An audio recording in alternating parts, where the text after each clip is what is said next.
Hello everyone, my name's Fraser. I'm a 6-year medical student. I'm going to be presenting the acute abdomen lecture to you today.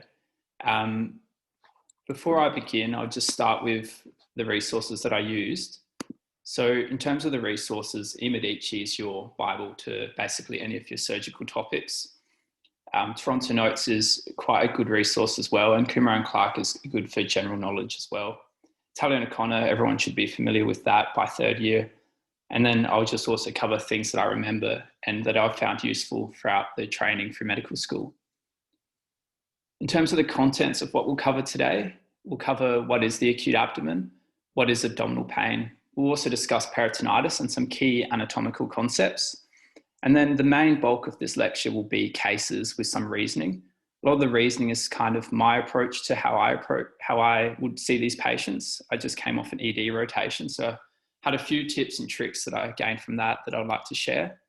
And also just a review of objectives at the end so that you guys know what else you need to cover in the case. In terms of the aims, this session will help to provide a framework of reasoning as to the causes of abdominal pain clinically and some basic further investigations and management.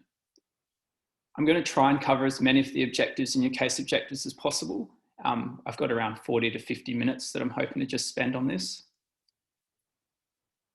So what is the acute abdomen? Well, its definition is that it's severe acute onset of abdominal pain requiring urgent medical attention. You might also hear it called the surgical abdomen when you're in the hospitals, as it generally sits in the domain of surgery. Though you should be aware that there are medical causes of abdominal pain, such as heart attack. Basically anyone presenting with epigastric pain or abdominal pain and they've got cardiac risk factors should probably have an ECG. Then there's things like pneumonia. Your lower lobe pneumonias can also cause right or left upper quadrant abdominal pain. And then I've got here HSP, that's Henoch-Schönlein purpura. That's a condition seen more commonly in children where they get bruising and petechiae on their legs in association with abdominal pain. It's a type of vasculitis, and just a tip for when you do peds, you should monitor their urine for protein and blood even once it's resolved, as they can go into renal failure afterwards or during. The most common cause of acute abdomen is actually non-specific, meaning we don't actually know the answer. So you're not wrong when the surgeon asks you what the cause of the pain is and you say, I don't know. Just it's probably a better idea to say the most common cause is non-specific abdominal pain. In other words, nobody knows. It causes around 35% to 1/3 of presentations of the acute abdomen. And then appendicitis is the second most common cause. This is followed by gallbladder disease, which accounts for around 1 in 10 people. And then all your other causes, such as gynae causes, intestinal obstruction, perforated ulcers, dyspepsia, and basically anything else that can cause pain in the abdomen in an acute setting is less than 5% per presentation or per disease. The question that you should always ask yourself when you see someone with an acute abdomen is, does this person need surgery? As I mentioned, it is called the surgical abdomen, and that's for a reason. So generally, there are 4 kind of presentations that would require surgery, and that's if there's ischemia, hemorrhage, large bowel obstruction, though sometimes smaller bowel obstruction as well, and perforation. And perforation will normally always be associated with peritonitis, though that's not a hard and fast rule, it's just a general rule. I should mention here that most of these are general rules. There are always exceptions in medicine.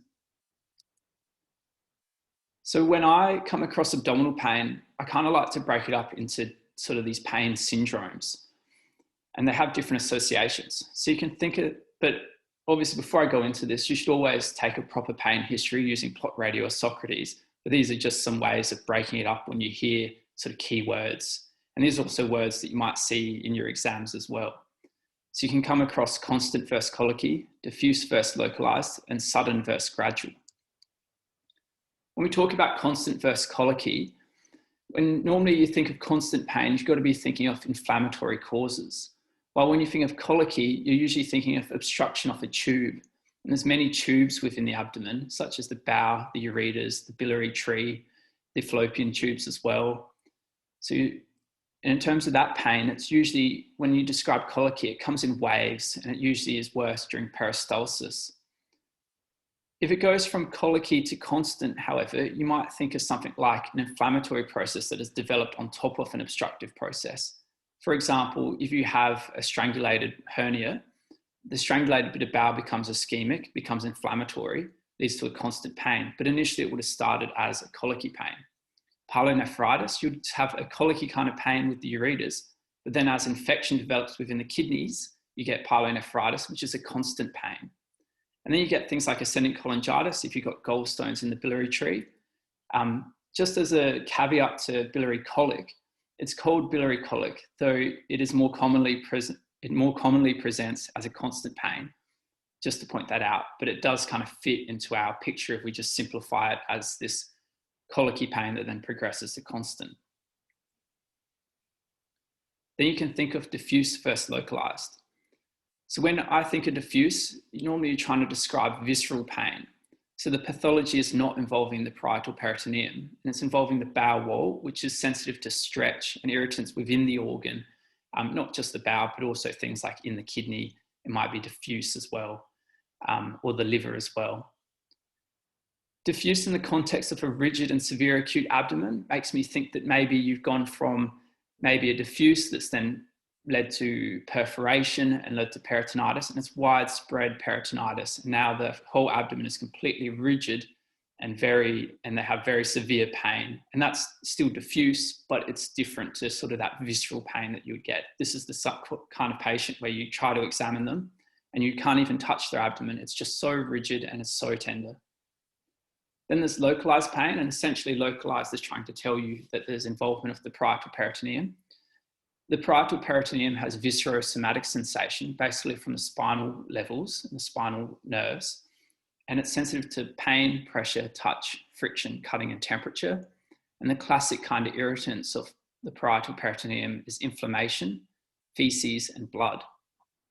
And as you can imagine, feces sit within the bowel wall. So for that to be irritating the parietal peritoneum, you need to perforate the bowel. Blood sits in blood vessels, and if that needs to irritate the parietal peritoneum, it needs to come out of the blood vessels, which is hemorrhage.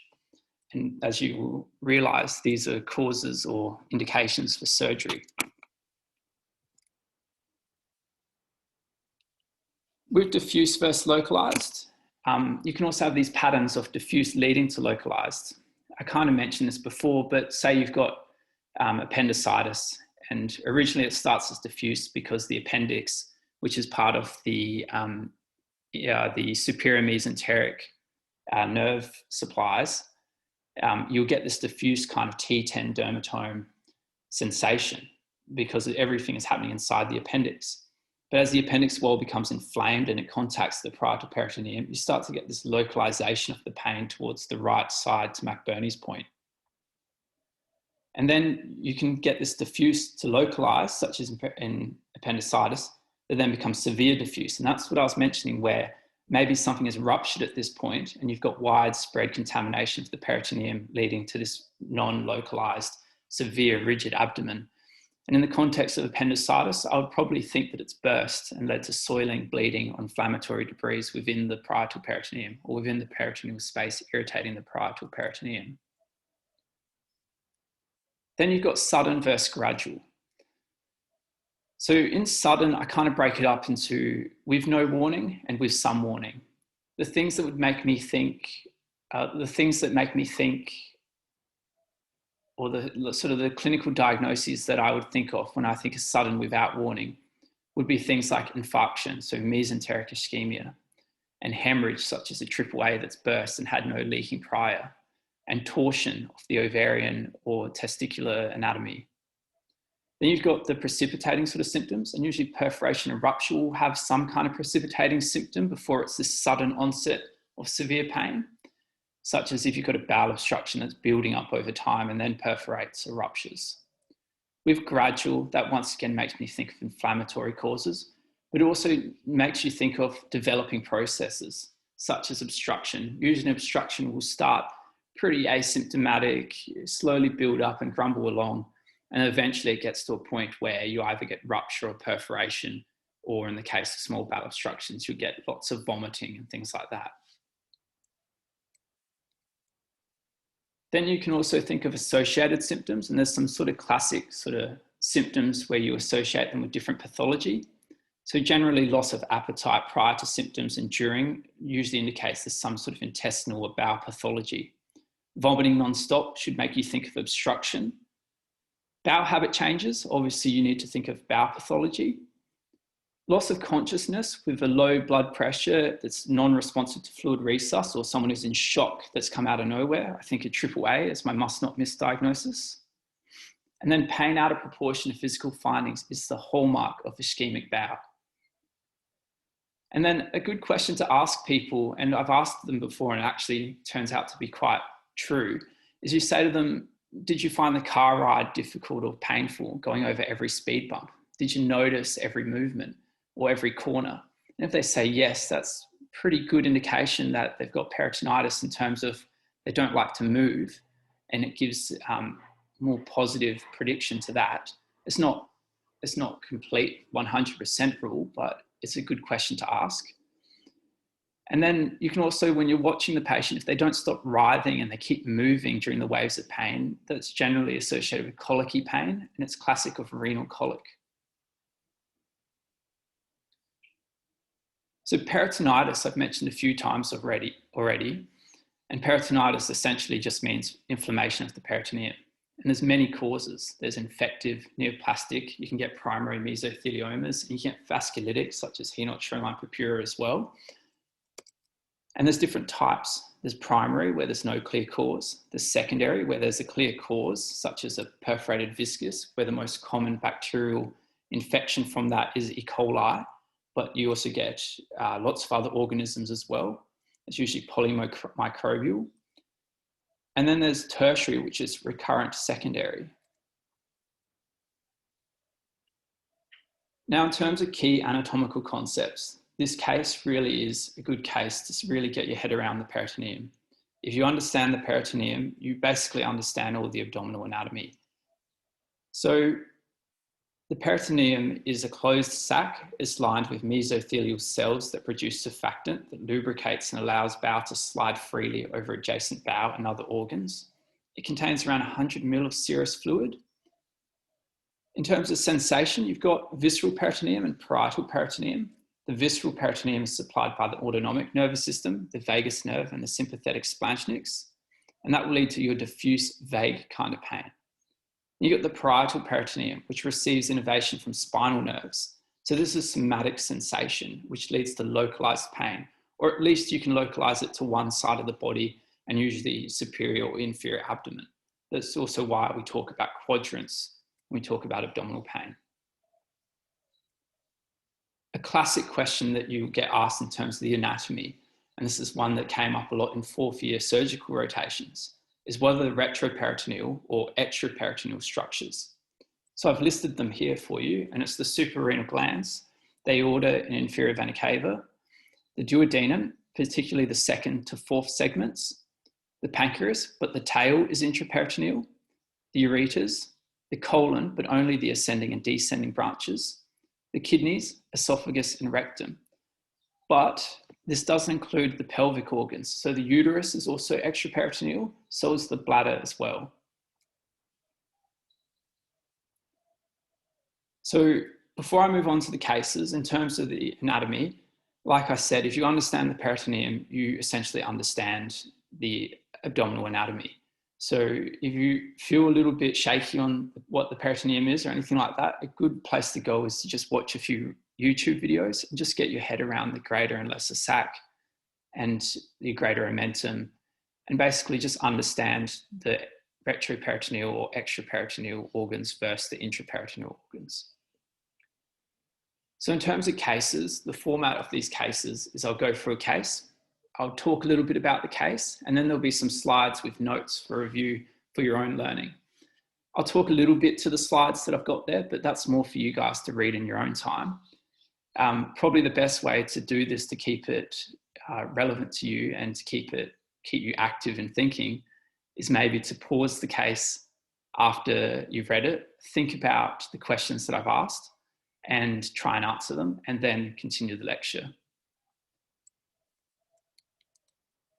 So case one, so a 65-year-old male with a history of dyspepsia presents to ED and severe pain, vomiting bright red blood. His heart rate is 130. His blood pressure is 80 on, say it's 56, not 5. Temperature 36, respiratory rate 24, pale and cold peripheries. His abdomen is rigid and unexaminable. An ample history is taken while the massive transfusion protocol is commenced. So he's got no allergies. He takes pantoprazole, which is a PPI. He's got osteoarthritis and he's booked for a hip replacement in 3 months. And he's had worsening dyspepsia despite PPI use. He last ate this morning, 7 hours ago. And he's had increasing epigastric pain upon waking this morning. And he felt unwell and vomited blood half an hour ago and called an ambulance. So just think about this patient for a moment. He's got low blood pressure and he's vomiting blood. And he's got osteoarthritis and he's on a PPI. So what is your most likely diagnosis? What is the likely cause? And then the question you should always ask yourself is, does this person need surgery? So just take a moment to think about it and then I'll move on.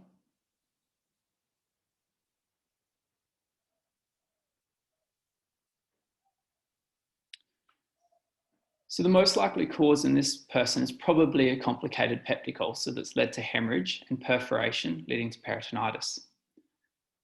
So why is this? Well, you kind of got to think about his presentation. He's had this worsening dyspepsia despite PPI use, and you'd start to think of an ulcer there. But I agree that with the limited history, you're probably thinking of other things as well. I imagine some of you would have thought of esophageal varices or something like that. And I agree that is up on the differential list. But given the information, I haven't mentioned any alcohol use or any liver disease or signs of liver stigmata. So just on what we know, probably peptic ulcers up there. So in terms of likely causes, well, there's really 2 likely causes in peptic ulcer disease, and that's NSAID use and H. pylori infection. So he's got a history of osteoarthritis, so he could be taking over-the-counter NSAIDs. Patients often do neglect to mention that to you. That's why it's such an important question to ask. What do they get over the counter, or are there any other medications in the house that they have access to that they use? Then he's got this history of treatment-resistant dyspepsia. So people with H. pylori infections tend to have treatment-resistant dyspepsia. But the other thing to consider is his age. He's 65, and so someone with worsening dyspepsia at 65, you'd also need to think of gastric cancer as well. Then the other question is, does this person need surgery? And the answer is yes. He will likely need an emergency endoscopy. And he fulfills 2 of the 4 criteria that I mentioned earlier for surgical intervention, and that's hemorrhage and perforation or peritonitis. The other 2 being ischemia and obstruction, but he doesn't have evidence of that here. So in terms of complicated peptic ulcer, just remember 2 locations and 2 common causes. You've got duodenum and gastric. H. pylori is the most common cause of both of them, but H. pylori is more prevalent in duodenal ulcers than in gastric, where NSAIDs become around a little bit more prevalent in gastric. But like I said, H. pylori is still the most common cause in both of them. In terms of complications and presentations, well, the 3 main complications are bleeding, perforation, and gastric outlet obstruction. Bleeding will present in a way like this guy presented. Perforation will present with peritonitis, and it can also present with superimposed pancreatitis if they've got an anterior ulcer. Because remember, the pancreas sits anterior to the stomach, where your gastroduodenal artery sits posterior to the pylorus. Hence, if an ulcer sits there, it can erode into the gastroduodenal artery. Then there's gastric outlet obstruction. This was in my first year exams and I got it wrong. So just be aware that gastric outlet obstruction is a possible complication from stricturing. And they'll usually get vomiting and something called a succussion splash, where essentially where you lie them flat on the bed and you shake their abdomen and you can hear fluid basically sloshing around in the abdomen or in the stomach. In terms of investigation, endoscopy, surgical management, basically you would do the surgery through the endoscopy is the gold standard. Once you can visualize the peptic ulcer, you can do something about it. It's also the best way to diagnose peptic ulcer as well. Case 2. So a 37-year-old Caucasian woman, BMI 30, has acute onset of right upper abdominal pain and rigors with a temperature of 39.2 degrees. Her heart rate is 116 beats per minute. Blood pressure is 80/65, and she has jaundice of the sclera. Her conscious level fluctuates and she's confused, so a history is not possible. You check her hospital records and see that she has an ultrasound of her gallbladder 2 weeks ago for recurrent abdominal pain. This is her ultrasound. I'll give you a moment to just think about it and look at the ultrasound. Obviously, it's the gallbladder here, and it's 2 weeks ago.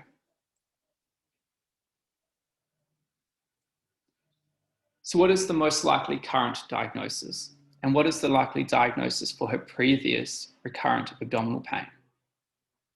So I'll give you a moment to think about that.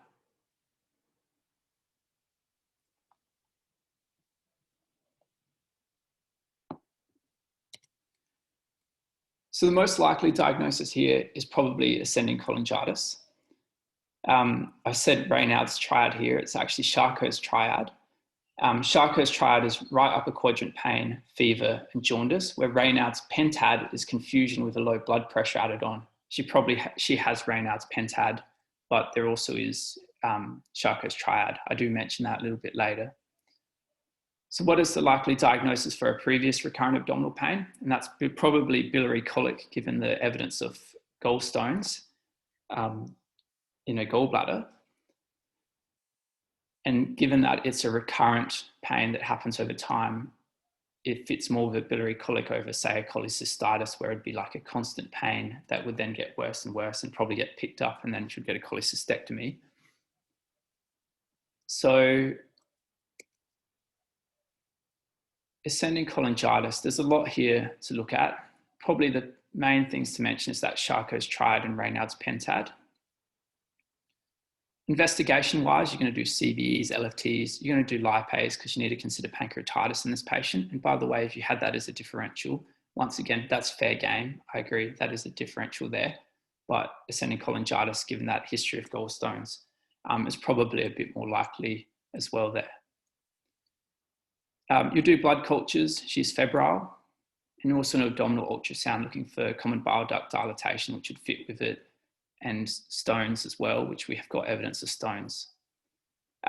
There's really two causes of cholangitis, and that's gallstones leading to stasis of bile or previous manipulation of the ducts, such as having an ERCP. Common bacteria, E. coli, Klebsiella, Enterobacter, and Enterococcus. But you can also have co-infections with other bacteria as well. In terms of treatment, the most important part of treatment is to remove the cause. So you're going to drain any pus that's in the biliary tree with ERCP and probably stent it, remove any stones as well. And you give antibiotic therapy and treat the sepsis if they are septic. In terms of prognosis, it's usually good if you have effective drainage and antibiotics. And the reason why Raynaud's pentad is good to recognise is that it's got a high mortality rate if people present with it, around 50%. I've got a few biliary syndromes here that I've just mentioned, they might come up. Merizzi syndrome, basically when you've got a large gallstone that sits in Hartmann's pouch and it compresses the common bile duct. So it's not a gallstone within the biliary tree, it's just a gallstone in the gallbladder, but can present as a post-hepatic picture. People with cholecystitis don't tend to be jaundiced because the gallstone actually isn't in the biliary tree, but people here can have gallstones in the gallbladder that then compresses the biliary tree, leading to jaundice. Then there's Bouveret syndrome, and that's gastric outlet or duodenal obstruction caused by a large gallstone passing through a cholecystogastric or cholecystoduodenal fistula. Basically, the gallstone's so large that it just blocks off narrowings in the gut. There's Rigler's triad of gallstone ileus. So this is when you have, so gallstone ileus is when a gallstone passes into the duodenum, passes all the way through the bowel, and the most common place that it will lodge is at the ileocecal valve, which is a narrowing of the gut and transition from small to large bowel. And the triad is pneumobilia, so that's air in the gallbladder, which is seen on X-ray. There'll be a small bowel obstruction because, like I said, it's blocking the ileocecal valve.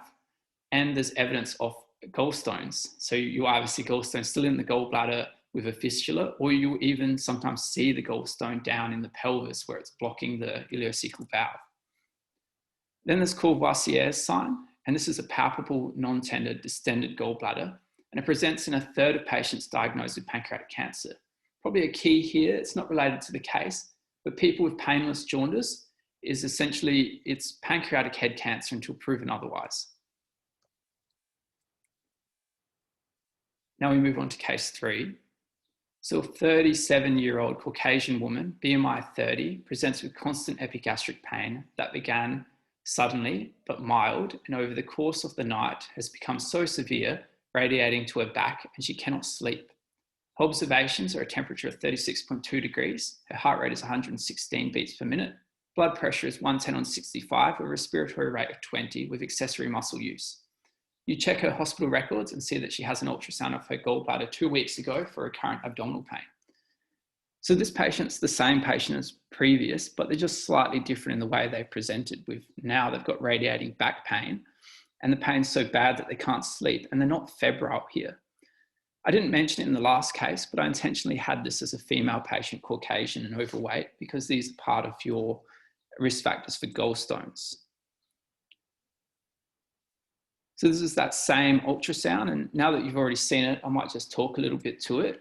You can clearly see that there is basically a sac here, and that's the gallbladder, and there's 2 large opacities here, and they've got shadowing that happens through here, and your ultrasound probe would sit somewhere on the abdomen up here.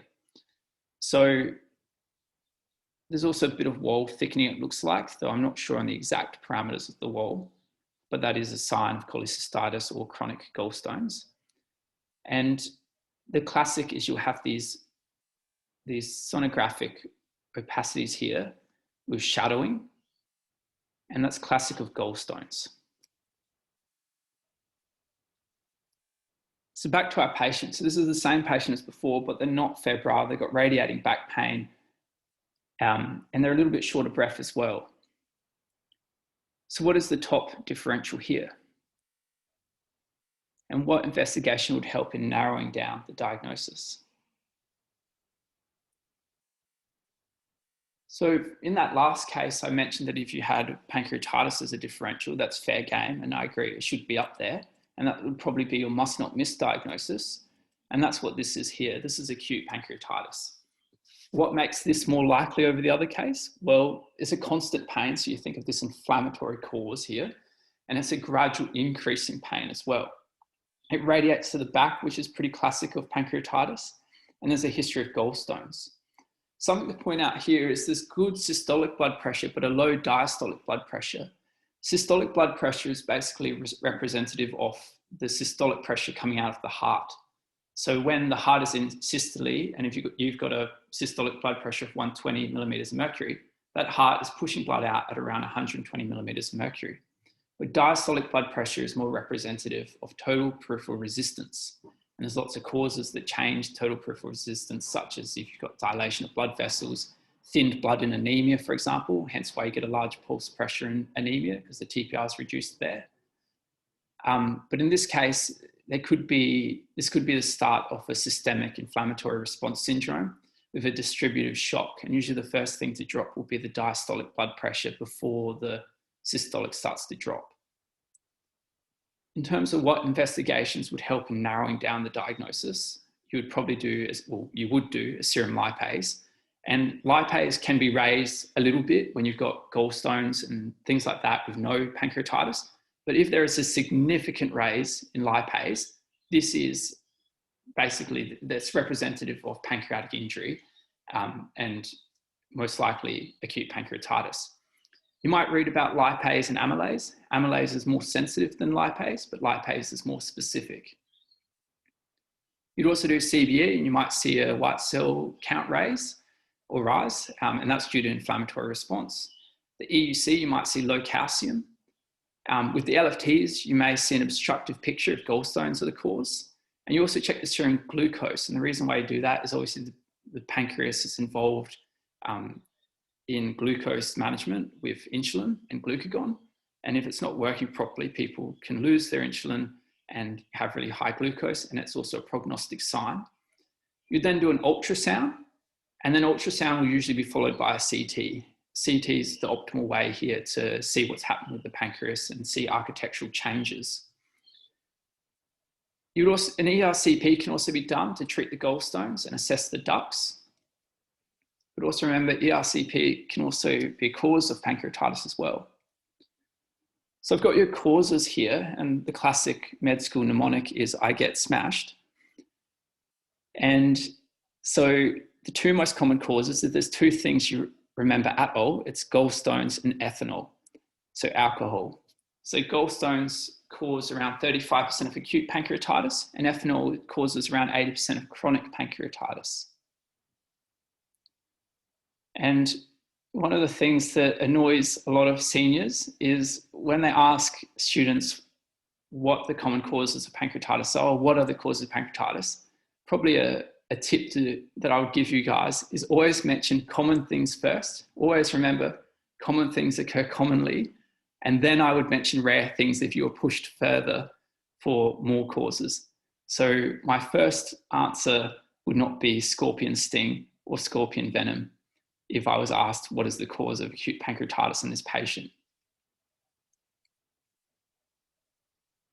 In terms of acute pancreatitis, just know that you grade it using the Glasgow-Emery pancreatitis score that uses PaO2, age, white blood cell count, calcium levels, your blood urea nitrogen levels, your lactate dehydrogenase, and albumin and glucose. These are all prognostic parameters of pancreatitis.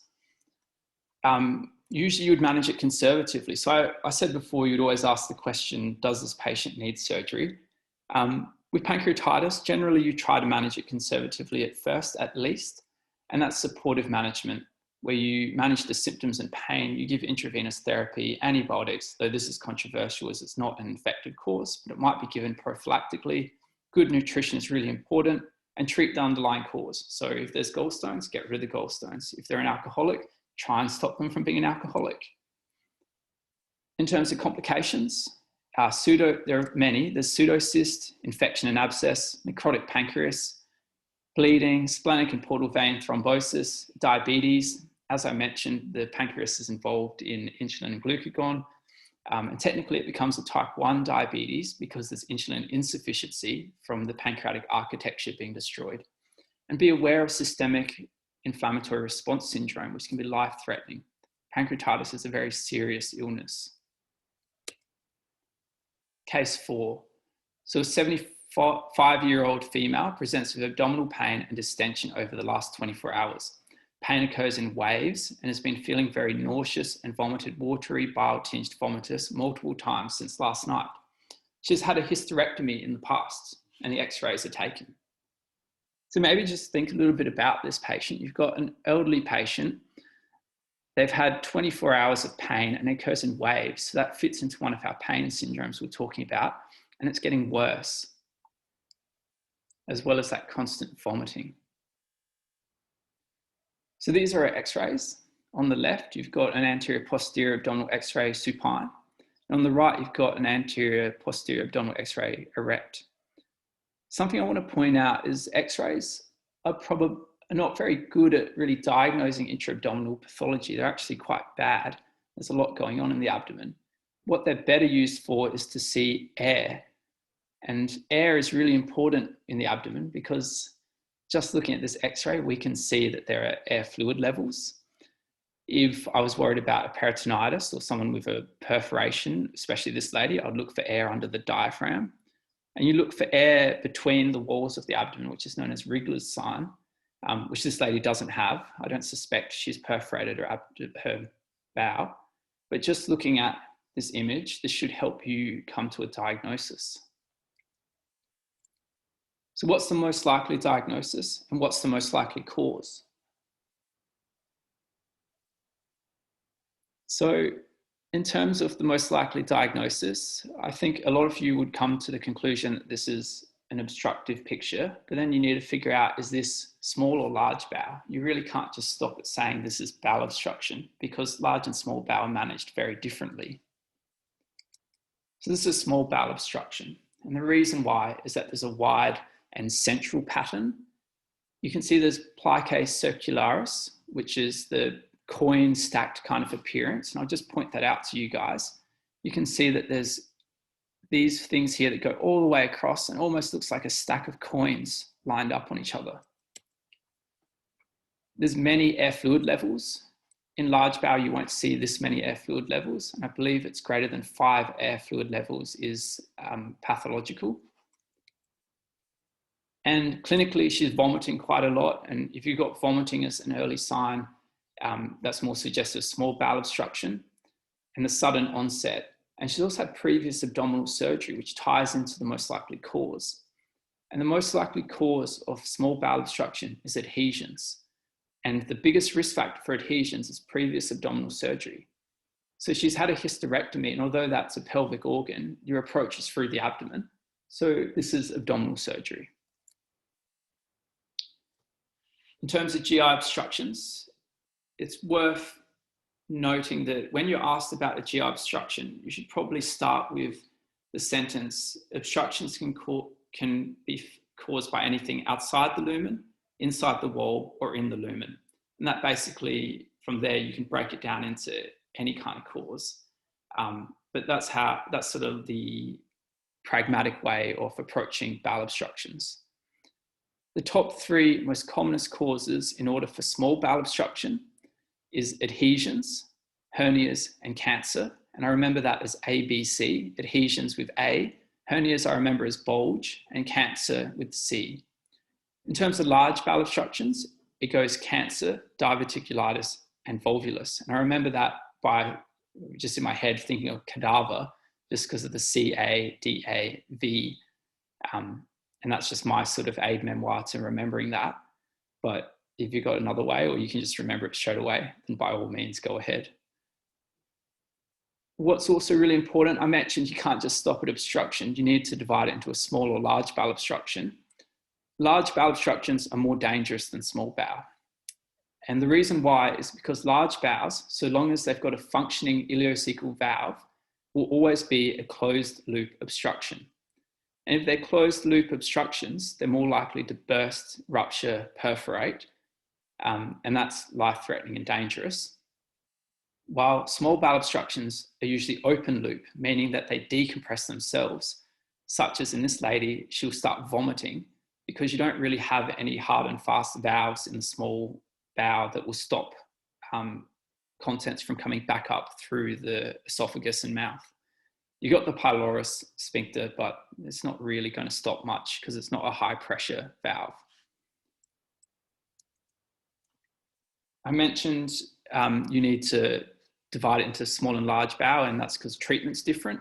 So large bowel generally is always surgery. You're going to resect and create a diverting colostomy with later anastomosis. You'll be more familiar with something called the Hartmann's procedure, which can be used as well.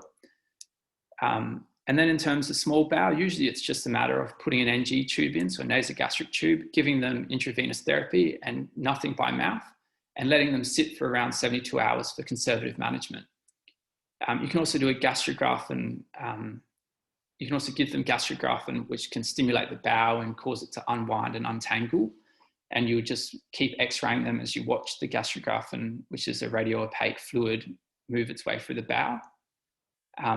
After 72 hours, if it's not resolved or if it's become complicated, then you would go for surgery. I've got at the bottom here x-ray values for impending perforation. This is pretty classic kind of stuff. When you look at an x-ray, you might get asked this. So what are the normal sort of diameters of the bowel? And you can remember it as the rule 3, 6, 9, and 12. So small bowel shouldn't be any larger than 3 centimeters. Distal colon shouldn't be any larger than 6 centimeters. Proximal colon should not be any larger than 9 centimeters. And cecum should not be any larger than 12 centimeters. If they are larger, it's a sign of impending perforation. This is just for your own revision and your own reading. It's just a table showing sort of the different clinical features of large bowel versus small bowel and paralytic ileus. Case 5. So an 87-year-old male on cardiac ward for management of rapid atrial fibrillation complains to the nurse of a bloody bowel movement this morning after the onset of severe excruciating abdominal pain. You examine him and his abdomen is soft with some voluntary guarding over the left upper quadrant. You give him a stat dose of fentanyl to little effect, and fentanyl is a type of opioid medication that works really fast. He looks diaphoretic, he's breathing heavily and is in pain. You are concerned and call a senior who suggests to send off some bloods and perform a VBG, which is a venous blood gas, in the interim while they make their way to the patient. So VBGs are good because you can do them really quick and you can get a result back within 15 minutes or so, if not quicker. And they'll tell you the hemoglobin and things like that.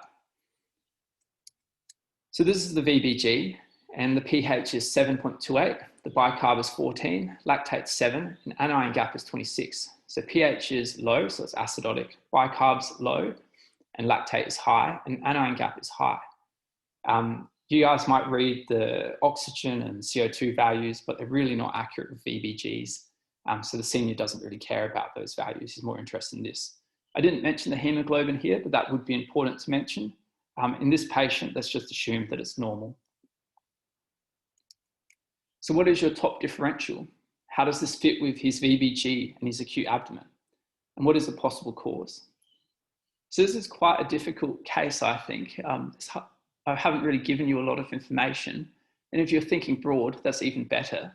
But there is sort of a key here that I've mentioned, and that's the pain, and it's not improving with fentanyl, and he's got a soft abdomen despite severe pain.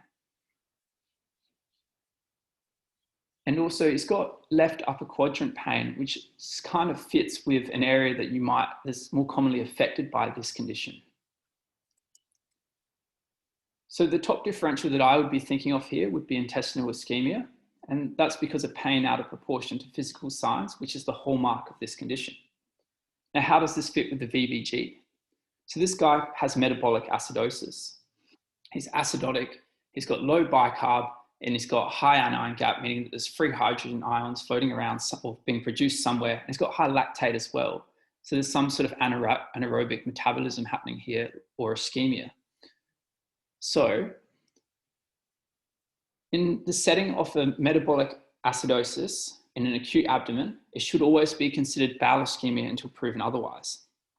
I mentioned the left upper quadrant, and that's because the transition point between the superior mesenteric blood vessels and the inferior mesenteric blood vessels is known as a watershed area, and that's at around 2/3 along the transverse colon to the splenic flexure, where this is commonly affected because it doesn't have such a well substantiated blood supply.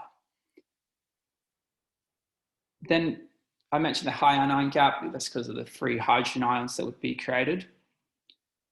And he's not compensating very well because he's got low pH and his bicarb's also low. And the increased work of breathing is likely due to him trying to breathe off excessive or extra CO2 to try and get some sort of respiratory compensation happening there. So you might see a low CO2 on the VBG, but like I said, VBGs are not the most accurate for blood gases. So what is a possible cause? Well, this guy's on a cardiac ward and he's got atrial fibrillation. And we know that atrial fibrillation, people will shoot off clots. More commonly, they'll go up to the brain, but they can distribute anywhere really if they just miss those first three, or the brachiocephalic and carotid branches, and they just keep going along. They can then go into your larger branches such as the celiac trunk, superior mesenteric or inferior mesenteric. I mentioned this watershed area just to point it out, though it's not like all the time it's this area. It's just a possibility because it is a watershed area. So there's different causes of intestinal ischemia. There's acute and chronic. When you think of acute, you're thinking of arterio-occlusive, so that's embolic, thrombotic, or compression of the arteries. You've got non-occlusive, which is like vasoconstriction when you're in shock, which is when you'll more commonly have those watershed areas affected. And then there's venous thrombosis, where you kind of need to be in a hypercoagulable state. In terms of chronic, usually it's due to atherosclerotic changes within the mesenteric arteries. And classically, people have pain after eating, and they develop this thing called food fear, where they will avoid eating because they know when they eat, they'll get pain. Clinically, always, if you come across someone with pain out of proportion to clinical signs in an acute abdomen, think of intestinal ischemia. Metabolic acidosis in the setting of an acute abdomen is intestinal ischemia until proven otherwise. And in terms of your investigations, you're going to do a CVE, EUC, a VBG, and other bloods depending on the patient scenario. CVE, you might see a white cell count rise. EUC, you might not see a lot in the EUC. VBG, like I said, a metabolic acidosis. Then you've got your abdominal x-ray. Once again, abdominal x-rays aren't very good at diagnosing intra-abdominal pathology, but they're good for looking for air. And what you're looking for is air under the diaphragm, which is suggestive of a perforation. To get a perforation, you have to have basically ischemia, necrosis, perforation in that order. CT angio is the gold standard for acute ischemia, and that would be your diagnostic tool.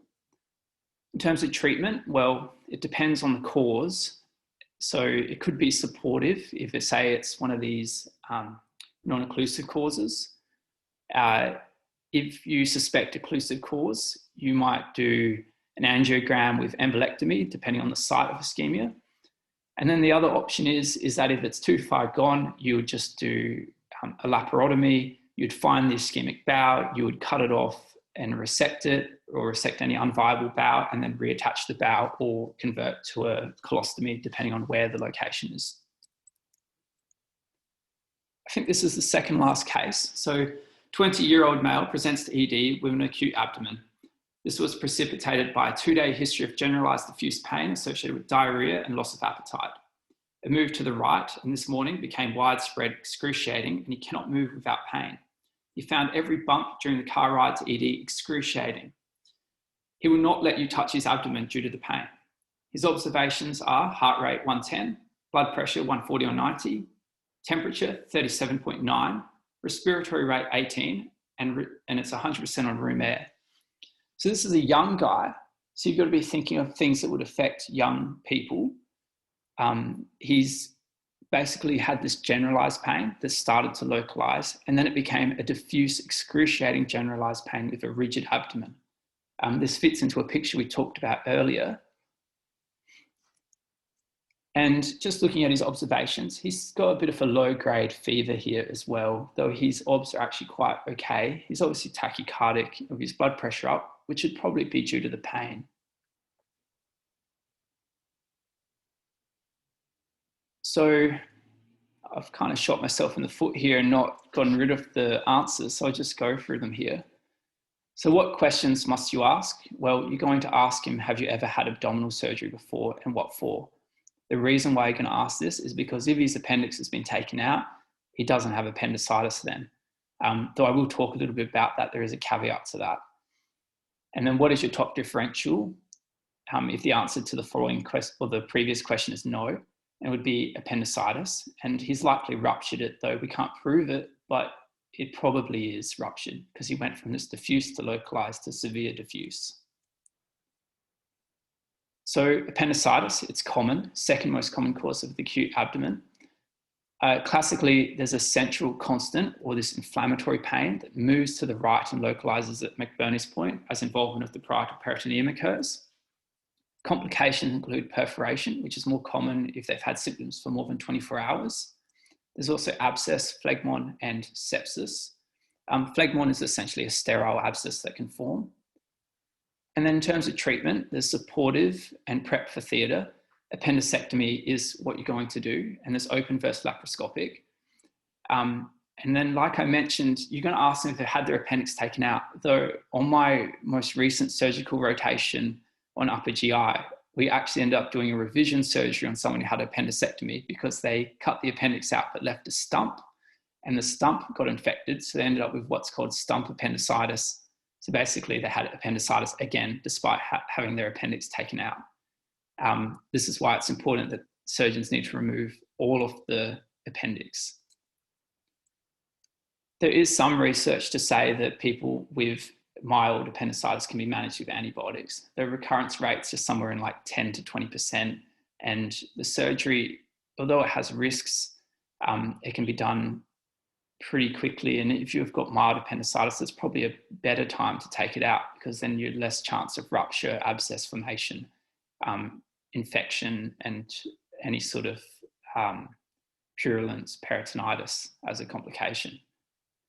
But this is contentious and I'm not going to offer advice on it, but I'm just going to leave that out there for you guys because maybe it'll change by the time you finish med school. Last case.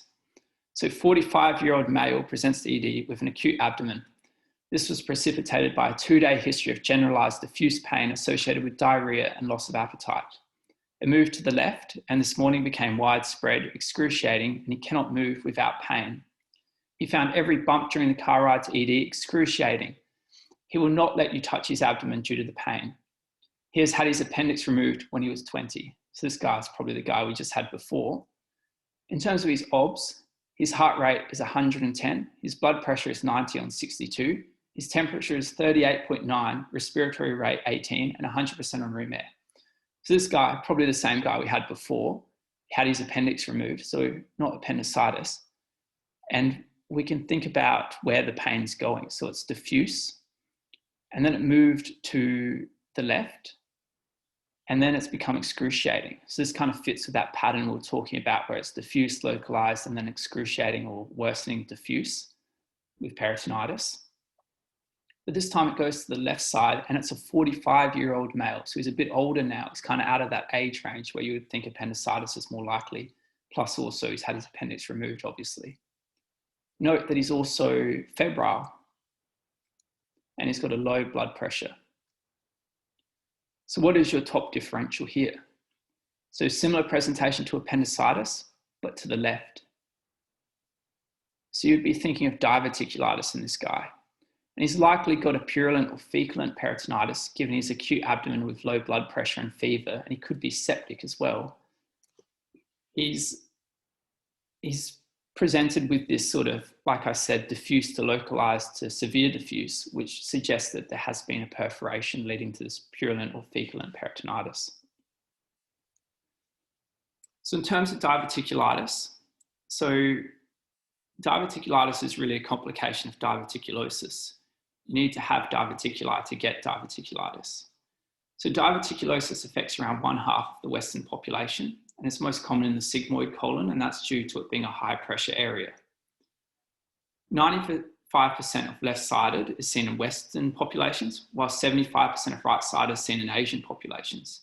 And it's got a similar mechanism to appendicitis, where you might get blockage of the opening or mouth of the diverticular pouch that then leads to stasis, bacterial overgrowth, infection, inflammation. And basically it always goes inflammation, pressure build-up, compression of blood vessels, so on, and then can rupture. It's worth noting as well that diverticulitis normally occurs on the mesenteric side, so the side where the blood vessels enter the bowel. And this is important because it can present with bleeding and can often have these sort of brisk anal bleeding. And people might say that they look down at the toilet bowl and it's just bright red blood, but then it can sort of stop for a little bit and then come back. But yeah, that's just a separate complication, but bleeding is common in this. You can get abscess, fistula formation, colonic obstructions due to strictures from chronic inflammation and perforation peritonitis. That obstruction, just remember the mnemonic cadaver, it's the second most common cause of large bowel obstruction.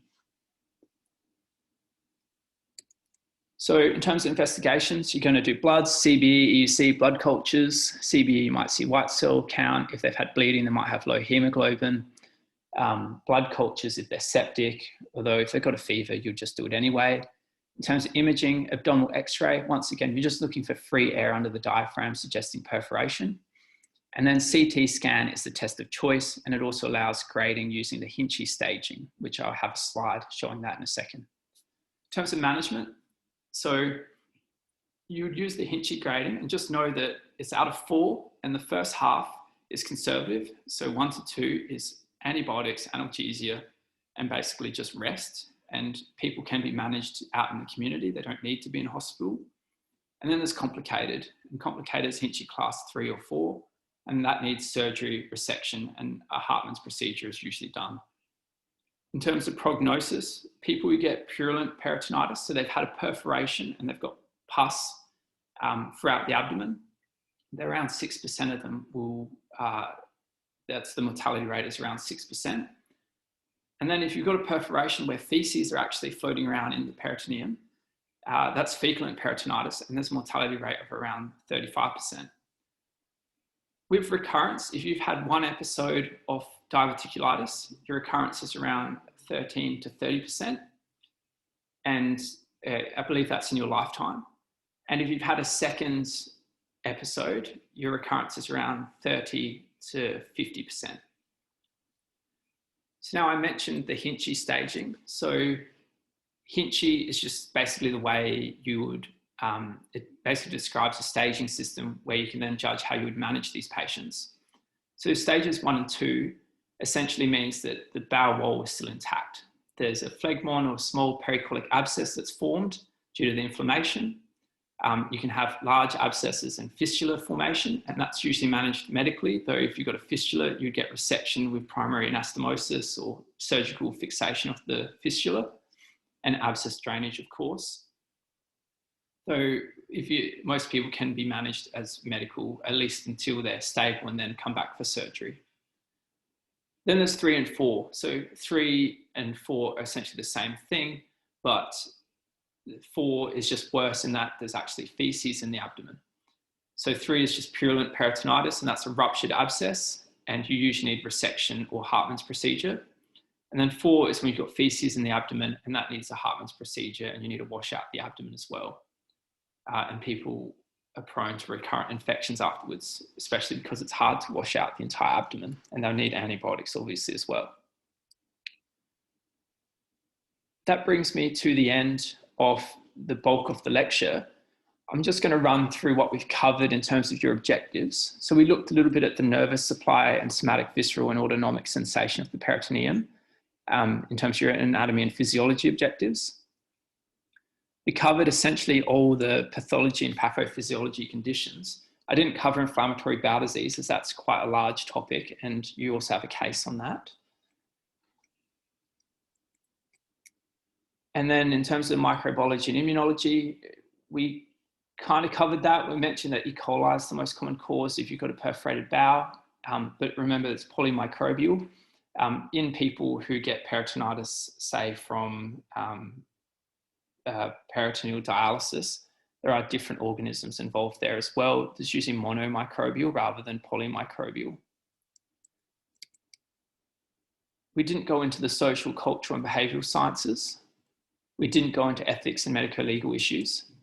We did go a little bit into population health and epidemiology. We mentioned that the most common cause of the acute abdomen is no known cause, so non-specific abdominal pain with around 35%, followed by appendicitis there as well. And then we also talked about risk factors for particular conditions as well. It was kind of insinuated through the cases, such as with the biliary cases, with the female being overweight, fertile. But yeah, so it might be worth looking a little bit into that for each of the other conditions. In terms of clinical reasoning and clinical sciences, we went through a list of differentials and diagnoses. We described some common complications of the acute abdomen or of the various causes of the acute abdomen. We went through a general approach to diagnosis and management with the pain sort of syndromes. And once again, these are kind of things that I've learned over the years that have helped me, as well as stuff that is in your textbooks as well. We also went over a little bit of interpretation of sonographic findings in the case of gallstones, interpretation of radiological findings in bowel obstructions. We went into small bowel obstruction. It would be worth looking at a few images of large bowel obstruction, especially things like volvulus, where they have characteristic sort of signs. And we didn't go into pharmacology this session. So in terms of take-home messages from this, I just want to point out 3 main points. And that's the most common cause of the acute abdomen is non-specific abdominal pain, followed by appendicitis. Work through abdominal pain in a systematic way and it will give you the answers. So use POT Radio and Socrates and never skip them, always go through them. And they will really help you with your diagnostic list. And always ask yourself when faced with an acute abdomen, does the patient need surgery? Because if you're thinking a step ahead, you can start thinking about what you're going to do to prep them for surgery, and the surgeons will be really happy with you if you've already got them fasted, already got them on intravenous therapy, you've already got them prepped for surgery, you know when they last ate, and they're pretty much ready to go. And although you should be consenting the surgery, if you're not doing the surgery, you can at least talk to the patient about what the next steps are in management so that when the surgeons show up and they ask, has anyone talked to you about the surgery? The patient will say, yeah, I've got a vague idea of what's happening. And it just helps everyone out to think a few steps ahead. Thanks for your time. I'm really interested in getting feedback on lectures. I really enjoy giving them. And if you guys could use the SurveyMonkey link and give me some feedback, I'd really appreciate it. I'm probably going to leave the link open, probably just indefinitely. And if this lecture gets replayed over the next year or two, then it would be good to receive feedback as well. Cheers, guys, and best of luck with your assessments.